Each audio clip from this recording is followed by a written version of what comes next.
10-15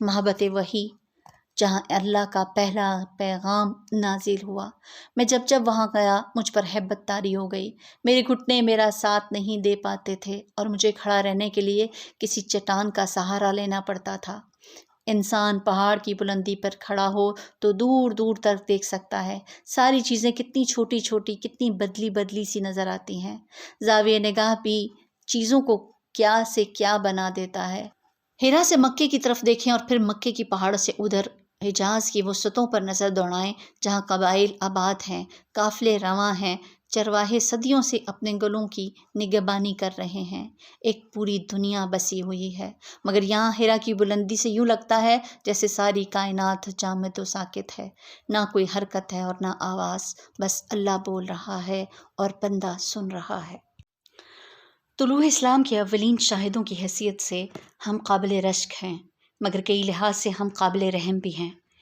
ہم ہمہ وقت اس خوف سے لرزاں رہتے تھے کہ ایسا نہ ہو ہمارے ذہنوں میں اس نئے علم کو سمجھنے کی گنجائش ہی نہ ہو۔ نوح علیہ السلام بھی تو اسی الہامی علم کی روشنی سے خوفزدہ ہو کر چھپ گئے تھے۔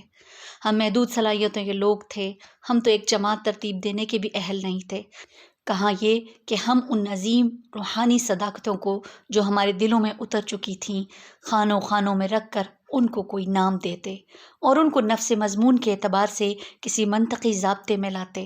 دل سے کسی الہامی سچائی کو محسوس کر لینا اور بات ہے، اور دماغ سے اس کی جزیات کو سمجھنا اور اس پر عمل پیرا ہو کر اسے جزو حیات بنا لینا دوسری بات۔ یہ رسالت مآب کا ہی کام تھا کہ انہوں نے ایک الہامی پیغام کو ایک معاشرتی حقیقت بنا دیا۔ آج کل کے نوجوان بڑے سیانے ہیں، ان کے ذہنوں میں علم کے انبار لگے ہیں۔ ہمارے پاس کیا تھا؟ ہماری ذہنی تاریکیاں اور پہلی پہلی آیتوں کے چھوٹے چھوٹے چراغ۔ قل هو اللہ احد اللہ الصمد لم یلد ولم یولد ولم یکن لہ کفوا احد۔ لیکن میرے خیال میں اللہ تعالیٰ کا اولین مقصد اپنی مخلوق کی حفاظت کرنا ہے، اسے خارجی علوم سکھانا نہیں ہے۔ اللہ کی ذات کا واسطہ حکمت اور ابدیت سے ہے، خارجی اور ثانوی علوم سے نہیں۔ یہ علوم اللہ تبارک و تعالیٰ کی ازلی حکمت کو سمجھنے میں مدد دے سکتے ہیں، اس کا متبادل نہیں ہو سکتے۔ قرآن کریم اللہ تعالیٰ کی اسی حکمت اور ابدیت کا صحیفہ ہے، مادی نفسیات سے بلند تر اور عین حقیقت۔ میرے خیال میں اس کے رموز و اسرار کا انسانی منطق پر پورا اترنا لازم نہیں ہے، کیونکہ یہ عین حقیقت کائنات کے دل کی دھڑکن ہے جو مرکز و محور کائنات سے ابھرتی ہے۔ قرآن کریم کا ہر لفظ ایک حوالہ ہے جس سے رشد و ہدایت کے کبھی نہ خشک ہونے والے سوتے پھوٹتے رہتے ہیں۔ کائنات کی بیرونی حدود پر بسنے والے انسان اگر قرآنی حروف کا مکمل ادراک نہ بھی کر سکیں تب بھی یہ حقیقت عظمیٰ اپنی جگہ مسلم رہتی ہے۔ قرآن کریم کے ذریعے منشاء الہی کی فہم ہم میں سے ہر ایک کو محمد صلی اللہ علیہ وسلم کی ذات سے حاصل ہوئی۔ عائشہ رضی اللہ تعالیٰ عنہا نے ایک بار فرمایا تھا کہ وہ قرآن ناطق ہے، ان کے قول و فعل سے ہم پیغام الہی کے رموز جاننے کی کوشش کرتے رہتے تھے۔ جو میری سمجھ میں آیا وہ یہ ہے کہ انسان دنیاوی حرص و ہوس سے کنارہ کش ہو کر ذات الہی سے منسلک ہو جائے۔ اگر اسے اللہ کی ذات کا اس حد تک ادراک نہیں ہو پاتا کہ وہ اس سے عشق کر سکے تو کم از کم اتنا ضرور ہو کہ وہ اس کے جلال و ہیبت سے آشنا ہو جائے۔ مجھ جیسے چھوٹے چھوٹے ذہنوں کے کم مایہ لوگ ماورائی حقیقتوں کو سمجھنے کے لیے مادی علامتوں کا سہارا لیتے ہیں۔ میں جب خود کو اللہ تعالیٰ کے حضور پیش کرتا ہوں تو مجھے لگتا ہے کہ میں کسی بلند و بالا برف پوش پہاڑ پر تنہا گہرے گہرے سانس لے کر برف سے دھلی صبح کی شفاف اور پاکیزہ فضا کو اپنے وجود میں جذب کر رہا ہوں۔ تازہ فضا سے میرا سینہ کشادہ ہوتا جا رہا ہے اور اس طرح شرح صدر اور کشادگی کے راستے سے اللہ تعالیٰ کا نور میرے اندر سرایت کرتا جا رہا ہے، اور پھر جتنا کچھ اس مٹی کے کوزے میں سما جائے اس کی کثافت جتنی لطافت سمیٹ سکے یہی میرے نزدیک قرب الہی ہے، جس کی ترغیب اور توفیق دونوں ذات الہی سے ملتی ہیں اور جو انسان کو انسانوں کی عقائیت سے نجات دلاتا ہے۔ ہند سچ کہتی تھی، میں تو واقعی واعظ بنتا جا رہا ہوں۔ میں نے بارہا رسول اللہ صلی اللہ علیہ وسلم کو نزول وحی کے وقت دیکھا ہے، وہ بیٹھے بیٹھے، کھڑے کھڑے، لیٹے لیٹے یا جس حال میں بھی ہوں کانپنے لگتے تھے اور ادھر ادھر کوئی تخلیہ تلاش کرنے لگتے تھے۔ سرد ترین راتوں میں نے ان کا چہرہ پسینے سے شرابور دیکھا ہے۔ ایک بار نہیں، کئی بار میں نے وہ کرب محسوس کیا ہے جس میں وہ مبتلا ہو جاتے تھے۔ سارے بدن پر لرزہ، پریشانی کے عالم میں اپنی پسلیوں کو زور زور سے بھیجتے تھے۔ کبھی ایک ایک گھنٹہ خاموش رہتے اور نہ کچھ کہتے، نہ ہمیں کچھ عرض کرنے کی جرت ہوتی تھی۔ نزول وحی اچانک ہوتا تھا۔ رسول کریم صلی اللہ علیہ وسلم کو پہلے سے کوئی اشارہ نہیں ملتا تھا۔ کبھی گفتگو کے دوران میں، کبھی اپنے گھر کے اندر چلتے پھرتے، کبھی اونٹ پر بیٹھے بیٹھے۔ ایسے موقعوں پر وہ فوراً اونٹ سے اتر آتے تھے اور اپنے آپ کو اپنی عبا میں چھپا لیتے تھے۔ نزول وحی کے وقت کبھی انہیں گھنٹیاں سی سنائی دیتی، کبھی پروں کی پھڑپھڑاہٹ کی آواز، کبھی زنجیروں کی جھنکار۔ ایک فرشتہ ان کی خدمت میں حاضر ہو کر ان سے ہم کلام ہوتا، لیکن ہم جو ان سے صرف ایک ہاتھ کے فاصلے پر بیٹھے ہوتے تھے، نہ سن سکتے تھے اور نہ ہی کچھ دیکھ سکتے تھے۔ رسول پاک صلی اللہ علیہ وسلم اس روحانی تجربے کے کرب سے باہر آنے کے بعد اس الہام کو بیان فرماتے تھے۔ اس پیغام کا ایک ایک لفظ، ایک ایک حرف، ایک ایک زیر زبر من و عن ارشاد الہی کے مطابق۔ اس کے بعد یہ آیات ربانی کسی کھال پر یا چھال پر یا کسی صاف ہڈی پر جو بھی اس وقت موجود ہو لکھ کر محفوظ کر لی جاتی تھی۔ ایسے موقعوں پہ جب میں ان کے کرب کی کیفیت دیکھتا تو مجھ سے برداشت نہ ہوتا۔ کبھی کبھی ان کی محبت کلام الہی کی افادیت پر غالب آنے لگتی۔ میرا جی چاہتا کہ میں ان کے پاس جاؤں اور ان کو اس تکلیف سے نجات دلاؤں، لیکن میرے پاؤں من بھر کے ہو جاتے۔ بندے کی کیا مجال کہ وہ اللہ کے کاموں میں دخل دے۔ ایک بار انہوں نے مجھے بتایا کہ نزول وحی کے وقت ہر بار انہیں ایسا محسوس ہوتا ہے جیسے کوئی طاقت ان کی روح کو ان سے نوچے لیے جا رہی ہے۔ وحی کے بعد وحی نازل ہوتی رہی یہاں تک کہ ہمارا دین مکمل ہو گیا۔ یہ اللہ تعالیٰ کی مصلحت تھی کہ اس نے اپنا پیغام نازل کرنے کے لیے ایک ایسے شخص کو نبوت سونپی جو امی تھا، نہ لکھ سکتا تھا نہ پڑھ سکتا تھا۔ اللہ کا منشا شاید یہ تھا کہ اس کی آیات کا پیغمبر الفاظ کے ان ناقص تلازمات میں نہ الجھا رہے، جو ہمیشہ لکھے ہوئے الفاظ کے پس منظر میں سر اٹھاتے رہتے ہیں اور جن سے نفس مضمون کبھی بکھر جاتا ہے، کبھی مجروح ہو جاتا ہے۔ وہ ایسا شخص نہ ہو جس نے بحر علم کے چند موتی چن رکھے ہوں، جن کی چمک دمک ان کی نگاہوں کو خیرہ کیے رکھتی ہے، اور وہ اپنی نیم علمی کو اتنی اہمیت نہ دے بیٹھے کہ اصل علم کی حقیقت تک نہ پہنچ سکے۔